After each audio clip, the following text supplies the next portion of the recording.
Good morning, church. A note of personal privilege before we begin this morning. I'd like to wish my granddaughter a happy second birthday. In these last 2 years, your life has brought us much joy and incredible blessing. We'll see you a little bit later this morning for the birthday party. Now's the time to light your candle if you haven't already done so.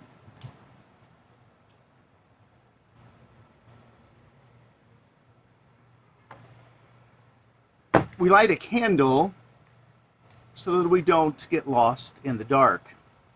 The light helps us to see the way.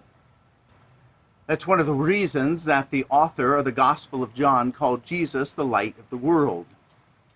Jesus, the light of the world, leads us to life and life abundant.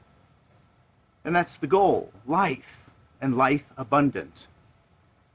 In our gospel lesson last Sunday, Jesus asked Peter what kind of Messiah he should be, and Peter seems to give the correct answer, but today we see Peter still doesn't quite have it right.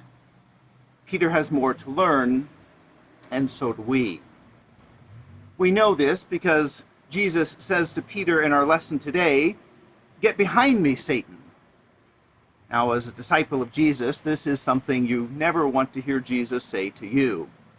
Satan here is, of course, that which is opposed to the way of God or the ways of God. Just moments before, Jesus had taught and the other disciples what kind of Messiah he would be. He would not be a disciple who would mount a war and use violence to overthrow the Romans and bring an apocalyptic end to the world. He taught Peter that they, the disciples, would have to transform the world one act of love at a time. Jesus would build his church on the loving actions of his disciples. Now that sounded good until Jesus mentions that he will have to go to Jerusalem and suffer and die and rise again. Peter protested. Messiahs don't suffer and die on a cross. Messiahs kick ass. Messiahs make their enemies suffer and die. Messiahs put their enemies on a cross. I'm paraphrasing here, of course, but that is what Peter was saying through these protests to Jesus. And Jesus, seeing that he still doesn't fully get what kind of Messiah he is to be, says, "Get behind me, Satan. You're setting your mind not on divine things, but on human things. You're setting your mind on the ways of the world and not on the way of God and the ways of love. Only love can transform the world." And that's why I so enjoy this passage from Romans that has been paired with this gospel lesson. I want to read today's passage from Romans. So sit back, maybe close your eyes, and just listen. Take in deeply what Paul is asking of these young Christ followers, still living under the thumb of the Romans, still living under the thumb of their enemies. Paul pens these words while under the house arrest in Rome. He is speaking to the way of suffering love, sacrificial love that Jesus says we must live. Paul encourages, and Paul writes, "Let love be genuine. Hate what is evil. Hold fast to what is good. Love one another with mutual affection. Outdo one another in showing honor. Do not lag in zeal. Be ardent in spirit. Serve the Lord. Rejoice in hope. Be patient in suffering. Persevere in prayer. Contribute to the needs of the saints. Extend hospitality to strangers. Bless those who persecute you. Bless and do not curse them. Rejoice with those who rejoice. Weep with those who weep. Live in harmony with one another. Do not be haughty, but associate with the lowly. Do not claim to be wiser than you are. Do Do not repay anyone evil for evil. If it is possible, so far as it depends on you, live peacefully with all.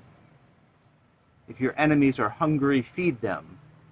If they are thirsty, give them something to drink. Do not be overcome by evil, but overcome evil with good. Jesus says to Peter, Jesus says to you and me, if you want to be my followers, deny yourself and take up my cross and follow in my way of selfless, nonviolent love.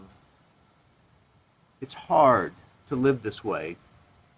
But if you saw the mother of Jacob Blake in Kenosha, Wisconsin this past week, you heard her invite others to live in this way. It is a way of life that is counterintuitive and paradoxical. You find life by losing it. You save your life by losing it. Jesus is inviting us to lose our life.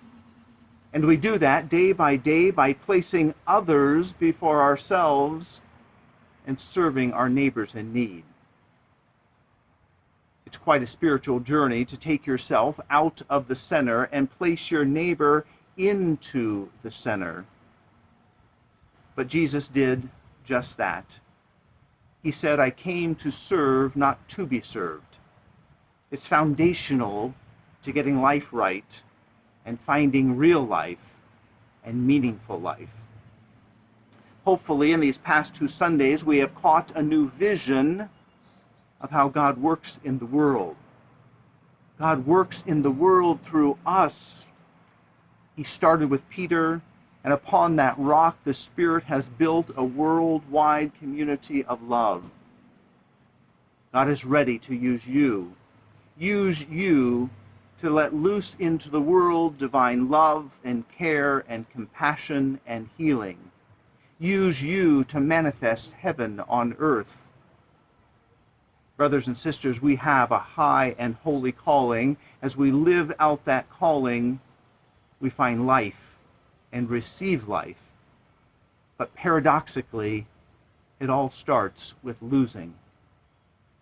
So I encourage us, let's keep following Jesus and lose our life in the way of the Messiah, the way of love. Amen.